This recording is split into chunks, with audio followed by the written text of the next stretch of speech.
this computer. And there we go. Okay, it's recording. So let's take just a couple minutes and just share background, anything that you'd like to share about yourself so that we can get to know each other a little bit better. Who would like to go first? I guess I could. Okay, I will. So I'm the founder of the Garden of Neuro, and I know Nancy from writing community, and I know Carla from Inner MBA. And I'm very excited about the garden because it's my end of life project. It's my project for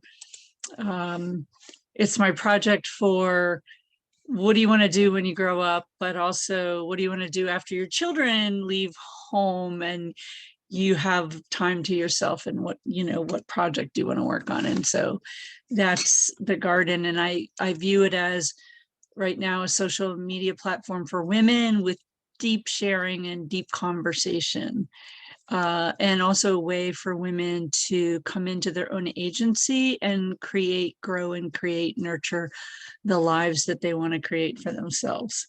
So that's a little bit about me. Who would like to go next?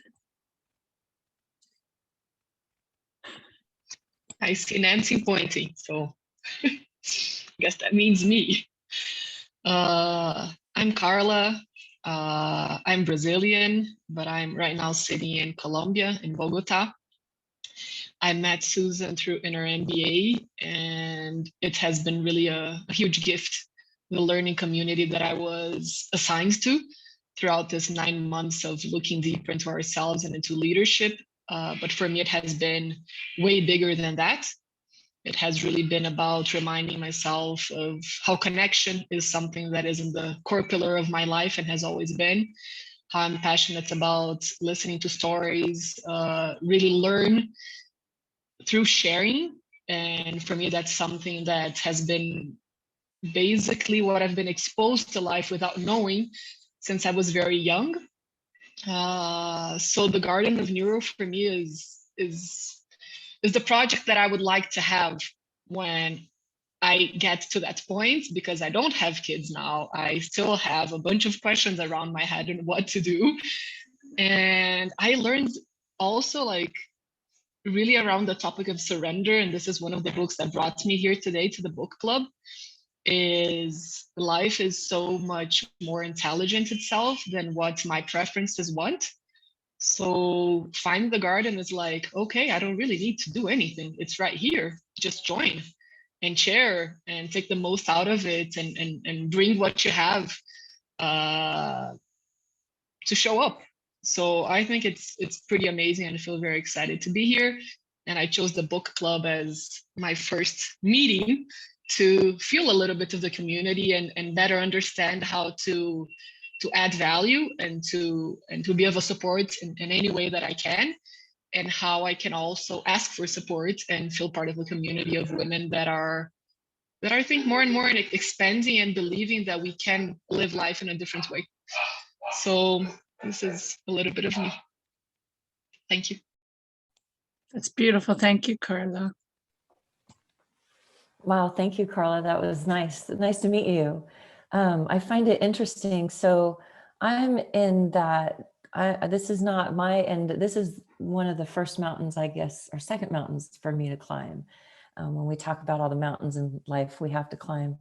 But finding the garden for me has been quite a transformation of where I was to where I am now.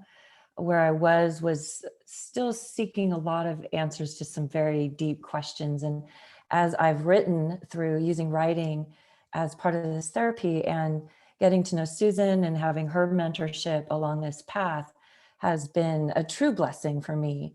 And being a part of the garden and watching it grow into something from, a conversation that for me, if I think for both Susan and I was a long time coming to find someone of such a like-mindedness, and yet further down the path for me, it has been, the place I'm meant to be. It just feels so right. All the sharing that goes on, really allows us to get out of this bubble we live in, regardless of this moment we're living in. We all have this tendency to gravitate towards our own bubbles, and sometimes those bubbles don't work for a lot of us. So it's nice to find a place in the garden where, you know, all my other nuts are gathering, I guess. You know, Sapiens was our first book. And I'm grateful to Susan for reigniting my passion for reading, turning me on to all these fantastic books that maybe I would have found eventually, but that's the cool part of having the mentorship, of saying having someone hear you and hear what your interests are, and knowing, hey, you should do this next. And that's how we move forward a lot faster through these phases of our lives, which is, I'm going to bring it back to the beginning. We're each in these different phases of our lives. Susan calls this that the big one in her life, you know, this is the medium one in my life. And for Carla, you're the one who's still, you know, beginning out, you know, starting out in those phases of life that we're in. So it's neat to be here. Thank you. Thank you, Carla, for being here. And thank you, Susan, for creating the Garden of Neuro. You're so welcome. I'm just so delighted. Every time I have one of these sessions, I'm just so excited and thrilled to be able to provide a platform like this where we can do this kind of sharing and have these kinds of conversations. So this is a book club meeting, and I know, Nancy, you're familiar with the structure of the book club. We have 4 different tracks. We have one track that's 200 books a year. We have another track that's women's books, women authors. We have easy reads and difficult reads, challenging reads. And really, the structure of this book club conversation is very, very open-ended. As it turns out, we can read off of those curated book lists and kind of do it in a structured fashion if we feel we need that. On the other hand, there are lots of detours that we take. I often take detours. I'm in some big detours right now, reading psychology books, and many of the books that are curated, especially on the 200 books a year list, are books I've already read. So we use this space to be able to speak about any particular book we're reading right now that we'd like to talk about. Do you have, I know last week I wanted to talk about this book I read called Attached. And I still kind of want to talk about it, but we didn't talk about it last week because Lisa Boland was here from Finland, and we got into talking about Ibram Kendi's Stamped from the Beginning. And then that kind of went off into a general conversation about 4 or 5 different books all in one conversation. What books are you reading? Can I just ask a quick kind of structural question, just even to get acquainted more to the community? Sure. I did have a look at the communities and the book clubs, but I didn't really have a very easy time finding what are the books that people are currently reading, so that I can opt in to read together with them, like, and be aware of what are the books that have been picked and chosen to kind of read together. So really pick whatever track you like. If you go, Nancy and I are both doing 200 books. And even though it's called 200 books a year, that's aggressive. And it's really, like, I set a goal like 3 years ago to read 200 books a year. I've yet to actually complete a full 200 in 1 year. I get very close. I get to maybe 150. So many of the books that are in that list, if you just start from the beginning and work down, are books that some of us have already read and are already part of the conversation. So that's a good place to start if you want to be very aggressive in terms of, be aggressive is not the right word, but, you know, on the other hand, if you want to do something that's a little more reasonable, like a book or 2 a month, then those other 3 tracks are for you. So then you just pick, do you want a challenging book to read? Do you want an easy book to read? Do you want, easy is also quick. Do you want to read women's authors? So those are the other three lists, and those are all out there in the garden. In fact, I have to put some new lists out there because I think I have lists for January, February. I'm not sure if I got all to the March yet. But so yes, just feel free to look at those lists and what calls to you. Yeah. Yeah, no problem.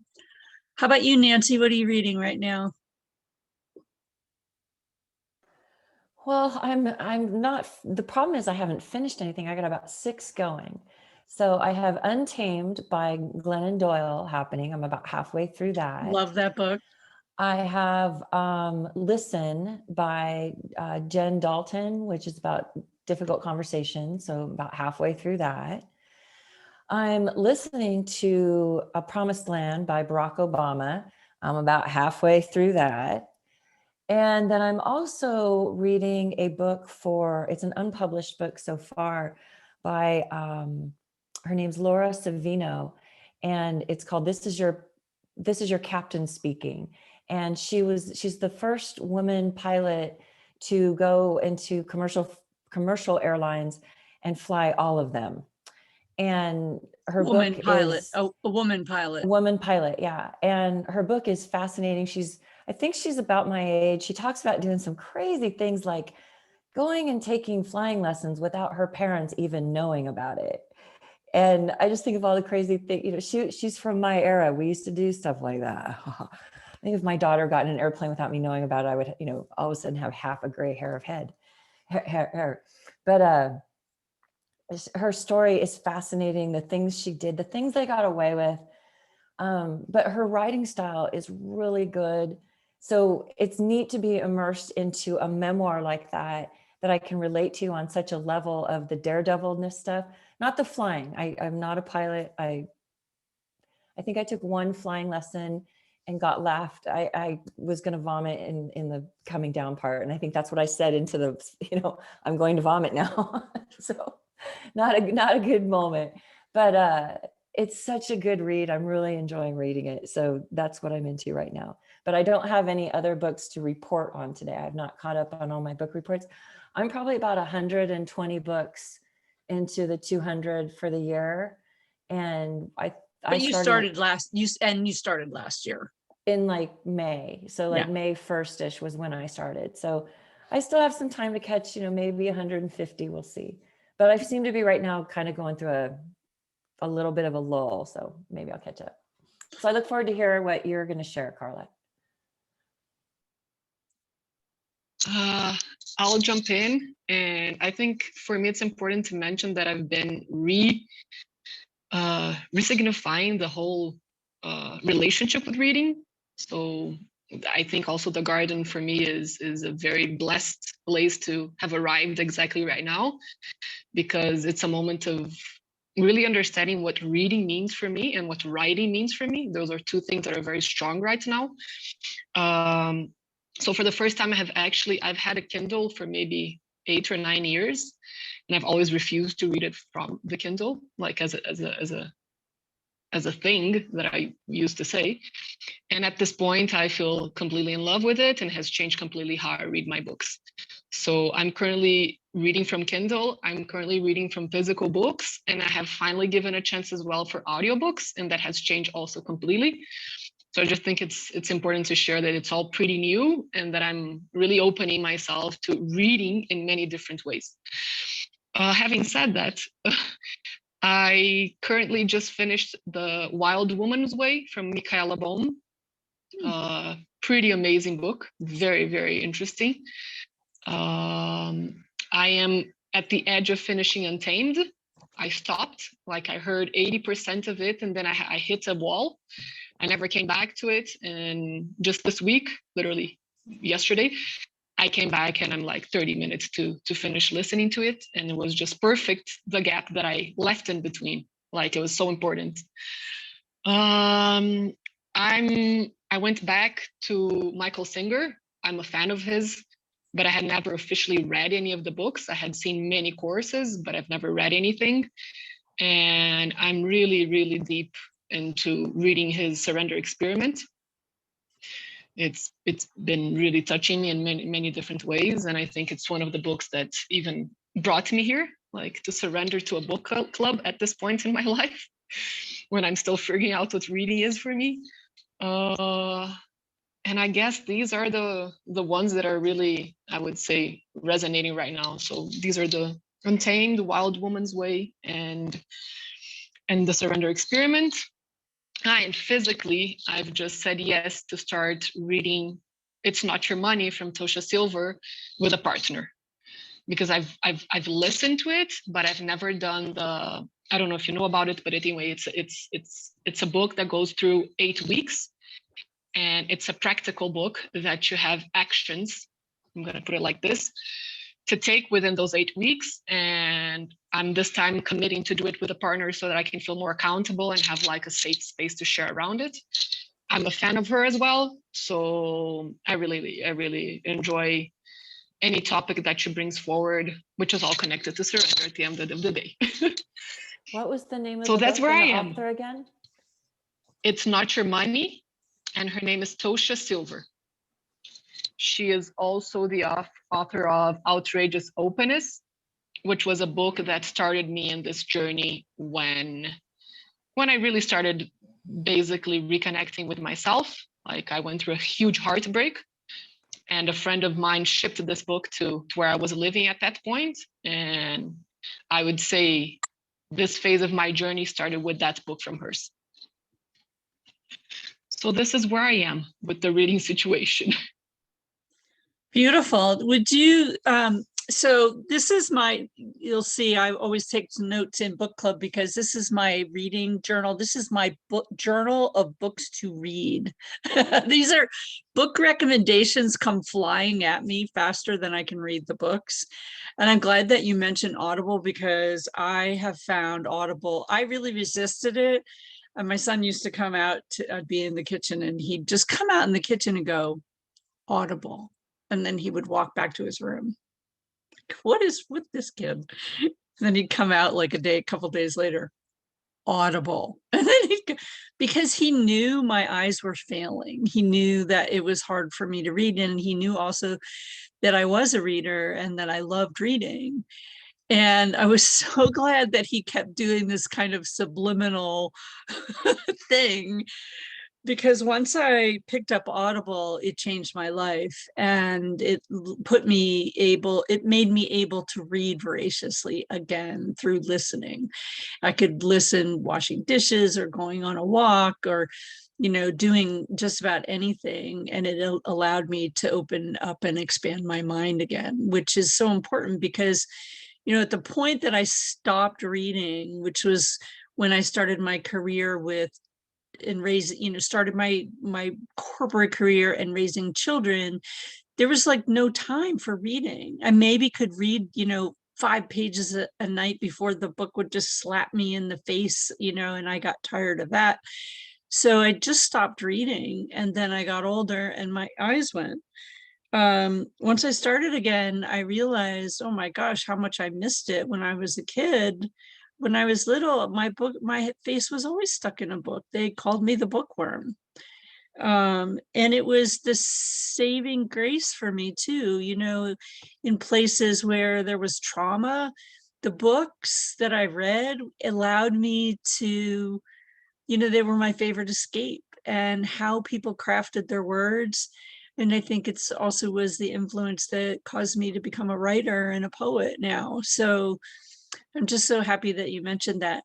You also mentioned Untamed, and I love Glennon Doyle. I didn't know who she was. I went to an Omega Institute free seminar, and she, Elizabeth Lesser, and another woman, I can't remember her name.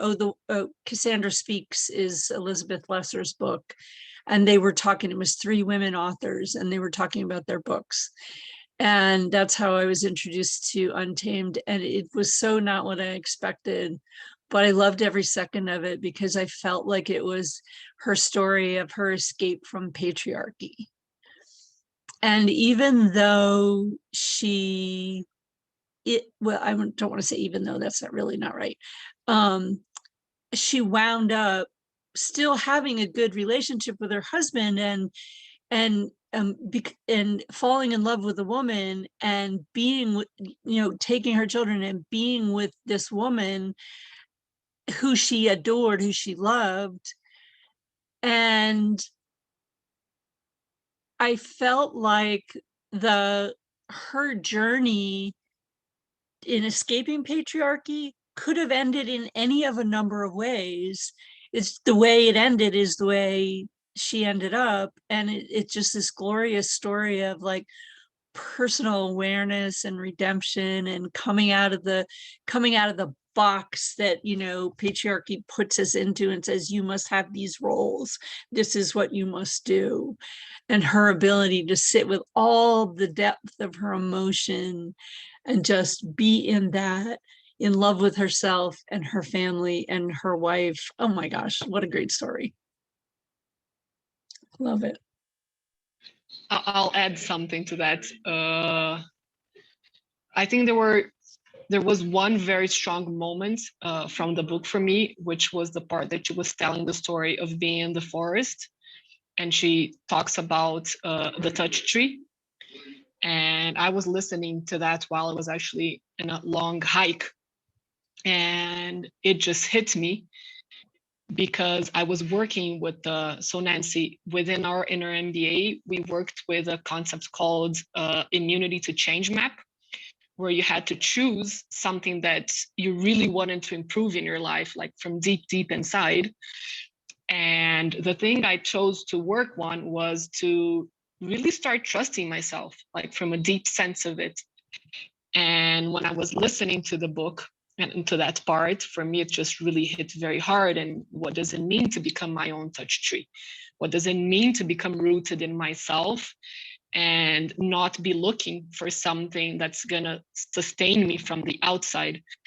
So that was a very strong moment of the book. And I remember that I sat down after and I wrote a lot what it meant to be rooted, what it meant to be grounded.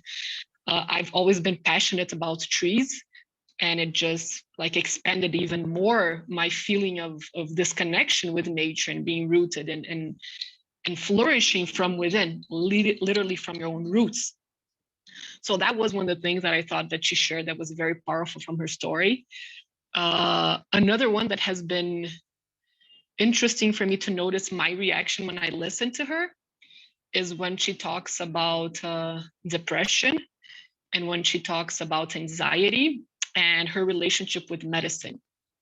So I don't have any type of conclusion around anything of that, but I love how she speaks about it. And I really like to pay attention to how my body reacts and the thoughts that come to my mind when she pinpoints how she does use medicine and how that is part of her coming out of the society that is judgmental around so many things. So that's one thing that she always brings me back to think.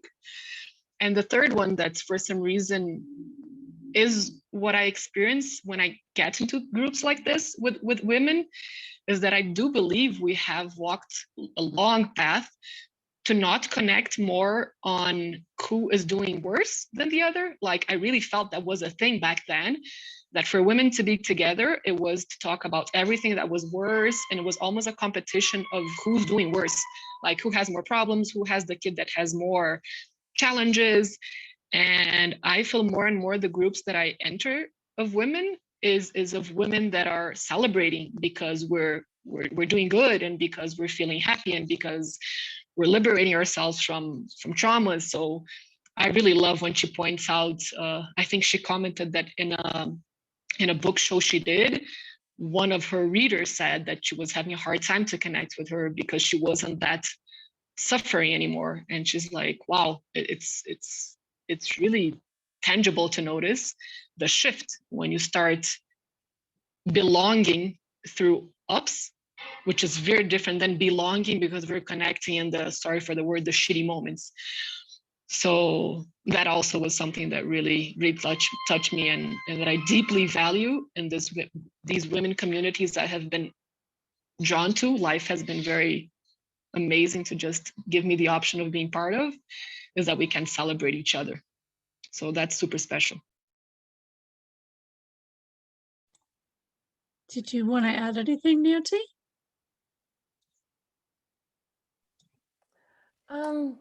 I think that last part where you talked about where we come together and, we're there through the shitty moments, but only to a certain extent. We're not really there through the whole thing. Or maybe we can't be there through the shitty moments, but we only want to be there when it's the lighter moments. So being able to, like in that book, Listen, that I'm reading, have those hard conversations and be able to listen to those hard conversations. That's a big step for me, I think, is to learn to be comfortable in the uncomfortable. So, and like I said, I'm only about halfway through the book, but I'm enjoying it. I'm enjoying very much. Beautiful. I remember that moment that you were talking about, Carla, where I think she was in front of a large group of women, like I want to say like in a church or a school or something. And she had kind of this traditional audience from things she had written before, right before she left her husband. And they all identified with her in this one role, in this one way of being. And then when she shifted her life and like everything changed for her in her life about what she was willing to accept or not, no longer accept into her life, they were like, yeah, but it was almost like, don't leave us. Like, how can we deal with you now in this new way of being? And yes, it was very poignant, and it was very dramatic. And I think when we go through those shifts also, sometimes this happens where people don't, they didn't shift, we shifted. And so now they see us as a different person, and we're not the person that they thought we were, and they're not able to just kind of surf with it. They're not able to just kind of go with the flow and say, oh, that's Susan growing and changing, and isn't that amazing? I'm always amazed at when I hear these stories of couples who have been married for like 50 years. And some of my favorite stories about that are people who realize, they recognize, and sometimes I've heard jokes where they say, I feel like I've been married to 50 different women, because they kept changing and growing, like, and it was part of the adventure, this idea that we do just keep shifting and changing and growing and learning. Yeah, I love that book. I wrote a book review about it, and I posted it in the garden. So I try to write book reviews. Book reviews slow me down a little bit because there's a lot to do to write a book review. There's a lot of thought time.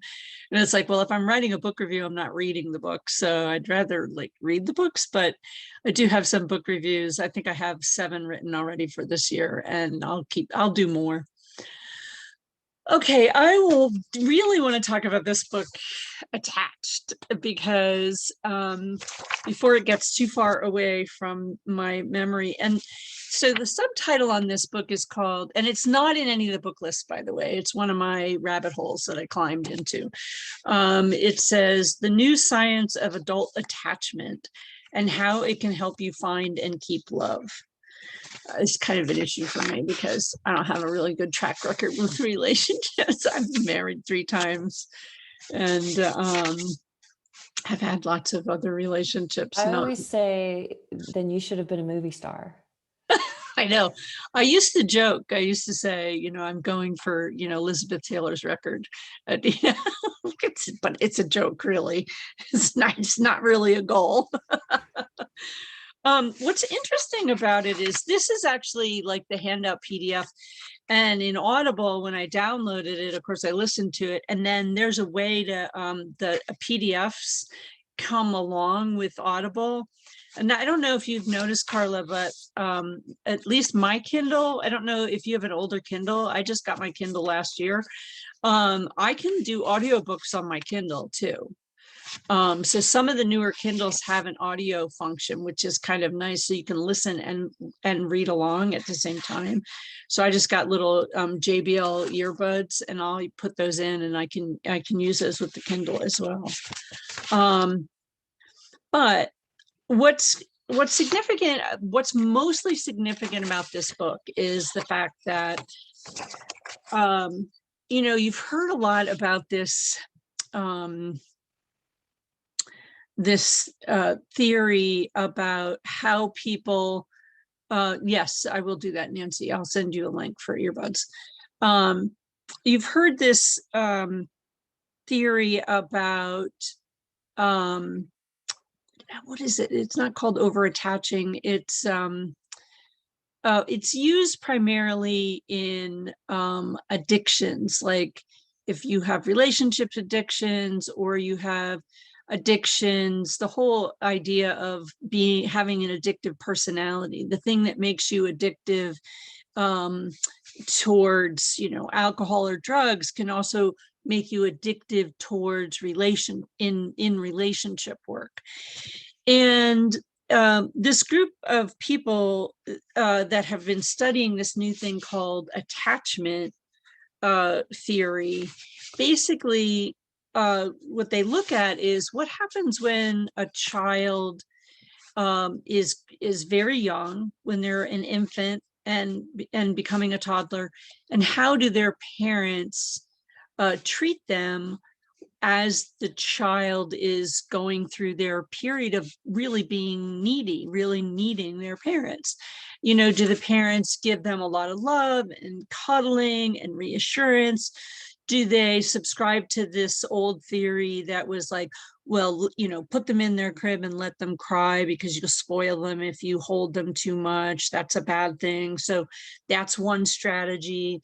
So there's multiple strategies for how parents deal with their children when they're in these needy phases. And as a result, it can affect your relationships as you get older. And so that strategy and that looking at how we attach or don't attach with our parents has usually been used in studies about addiction. But in this book, what's explored is how does that attachment that you formed or didn't form in the way you attached with your parents, how does that affect how you attach in your other relationships, specifically in your romantic and love relationships? And it's a fascinating book because it basically kind of blows up a lot of the theories that are out there that say this person is too needy, or you're too needy, or that there's something wrong with you. It kind of destroys that. It doesn't approach it from this perspective of there's something wrong with you. It approaches it from the perspective of you've developed an attachment style. And so your attachment style falls into one of 4 quadrants. It's probably difficult to see, but I'll read them. And the 4 quadrants basically are secure, anxious, avoidant, or anxious avoidant, like both, like all of it. And the secure person is the one who is, you know, kind of going with the flow and seems to have really good boundaries, right?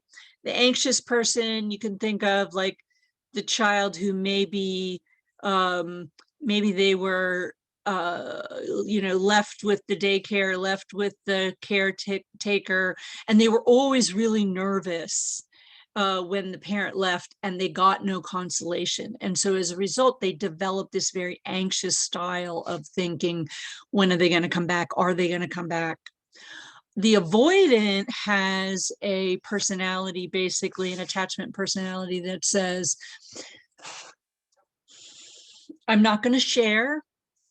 I'm going to keep myself to myself. I'm not going to share my needs. I'm not going to share my feelings. I'm not going to share. I'm just in an avoidant state.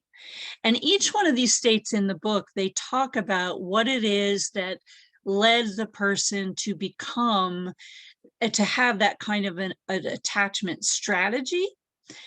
And like anything, once you see this, it is so crystal clear. Like as you listen to the book, you hear yourself in it.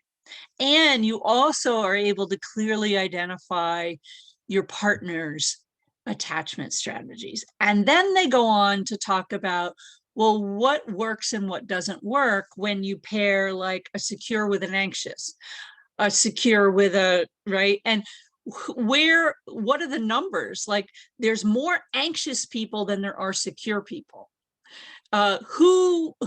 Which of the attachment styles are predominantly in the Match.com and dating sites? They talk about all of that. They talk about probabilities of like, what are the probabilities of what kind of attachment person are you going to find? They also give questionnaires. So there's these wonderful scoring keys, and you go through and you basically take the test and you score yourself 1, 2, 3. So you can pretty much come out with a pretty clear idea just listening to the book what your style is. But then in the PDF, you can verify that by taking their score, their quiz, their the fourth style is anxious avoidant, which is like both anxious and avoidant. So there's low avoidance, high avoidance, there's high anxiety and low anxiety, and everybody falls into this quadrant.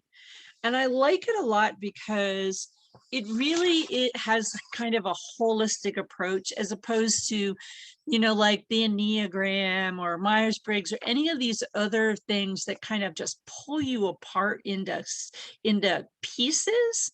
This basically talks about what happened to you when you were little. It talks about trauma. It very clearly draws the extrapolation between what happens in those traumas for you to be able to say in your mind, this is the strategy I now have for how I attach to humans, because we all want to attach. We're social, and we have this need to be in community and to attach with people. But what are the styles of attachment and how we go into the attachment? And so I absolutely love this book. And I feel like it's kind of like, okay, this is going to sound really funny, but if you get an STD, if you get a sexually transmitted disease, you know, like any STD, the polite thing to do is to get your treatment and get rid of the disease, and then go tell your partners so they can also get their treatments and share with all their other partners so it doesn't keep spreading. That's the right thing to do. So the way I feel about this book, it's like that. It's like, oh, I know how I attach now. Now you need to know how you attach to, because particularly in a relationship that wasn't very good, it's because we had attachment methods that weren't, you know, we didn't see them, how we did it, and we weren't capable of dealing with that in a way that helped our communication. So I feel like now that I see this, I have to tell you, you need to like go get your treatment too. I have a question. Actually, first I have a comment, and then the question is on the comment. I can't hear you. You're on mute. It's just the polite thing to do. Now that I see I have this attachment style, I need to share it with you so that you can see yours too. That is magical. So the first thing that came to mind when I was listening to you, apart from many others, they came like in parallel because of my moments in my life. But I think the one that stood out for me is it's quite interesting that we have three options that are not that amazing, only one that sounds a little bit more healthy, right? Like one is secure and all the other three are somewhat not that amazing. So just from the start, we supposedly have less chance of being more healthy. Well, the So good news is, as he says in the book, when there's two authors, there's a man and a woman who are authors.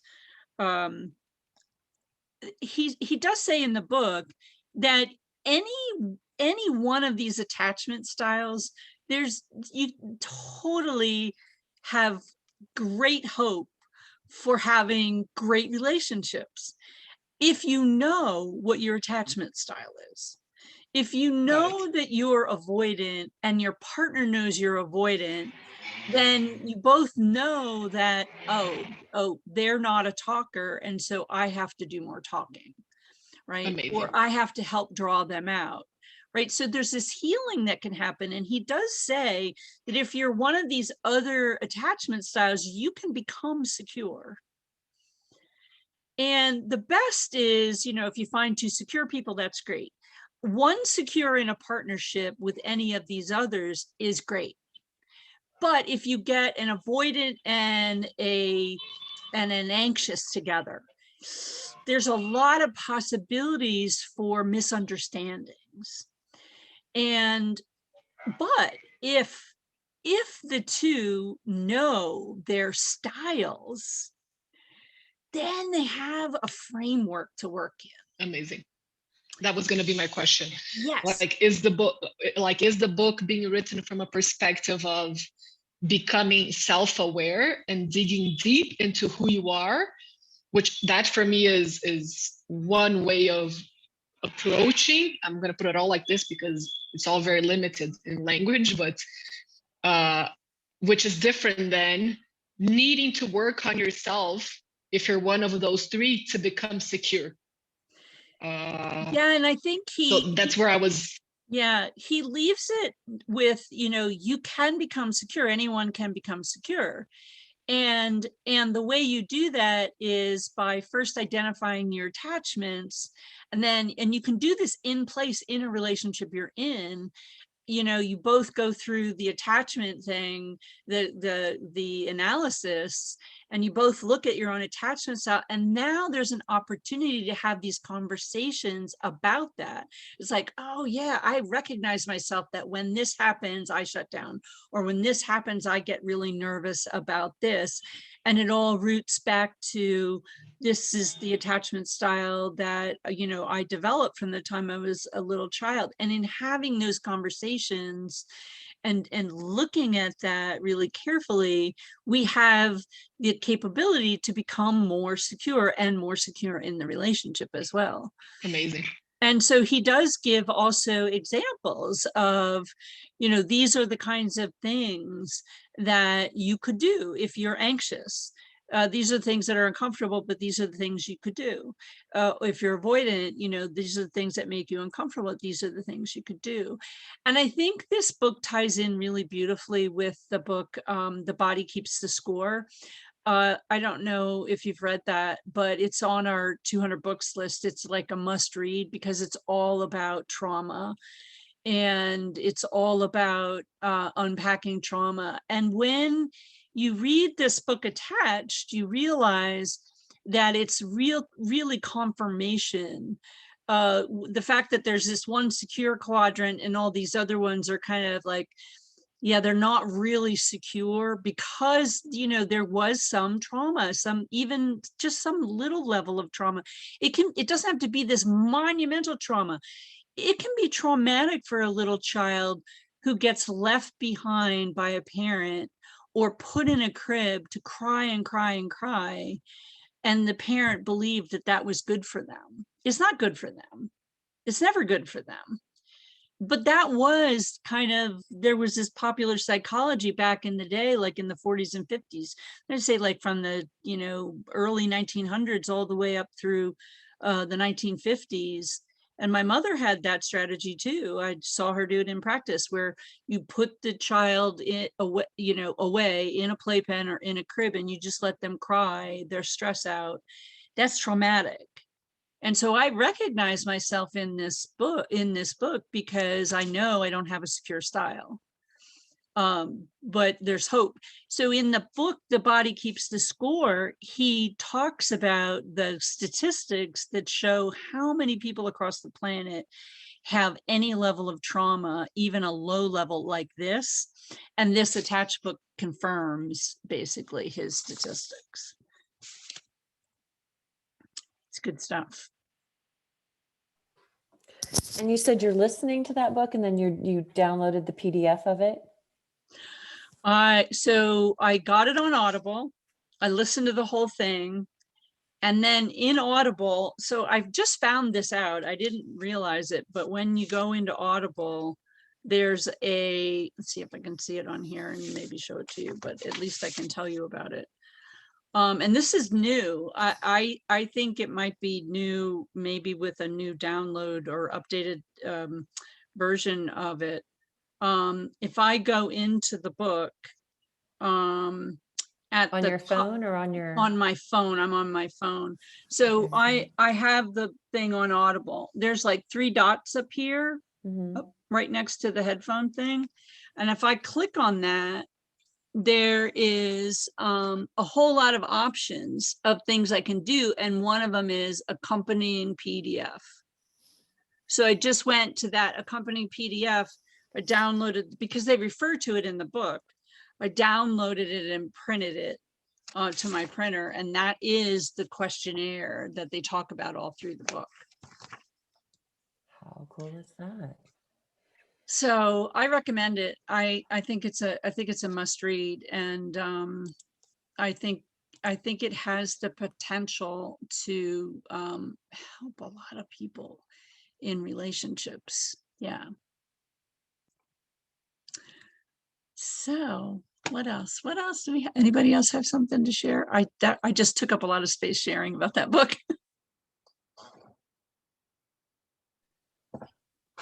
I loved it. It's very educational, and more than that, at least the way that you brought it forward, it's very eye-opening in a very simple way. Like, you don't need to go into that many sciences. You don't need to read, I don't know how many books about our biologies and all the techniques around education. But if you're willing to look into it and recognize and talk about it, I love your comparison with STD. Like, let's go back and share, like let's talk about how it is, because we can then help each other. And it reminded me of a sentence. I don't know exactly how it goes, but it's like, it's when you arrive to a relationship, and the image was 2 people arriving with baggages. And instead of you just like tripping over that baggage and continue walking, is like, no, I'm willing to open this baggage with you and let's see what's inside. So it reminded me of that image. So I actually amazing. I'm going to Google it for sure and see what I find. That's excellent. I love that imagery and description about the baggage. Yeah, we're not going to just trip over it. We're going to open it up.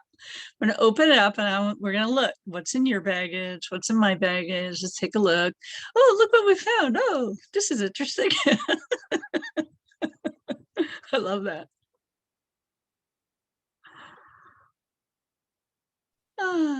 Good stuff. Well, good. I think we just finished another book club meeting. Yay.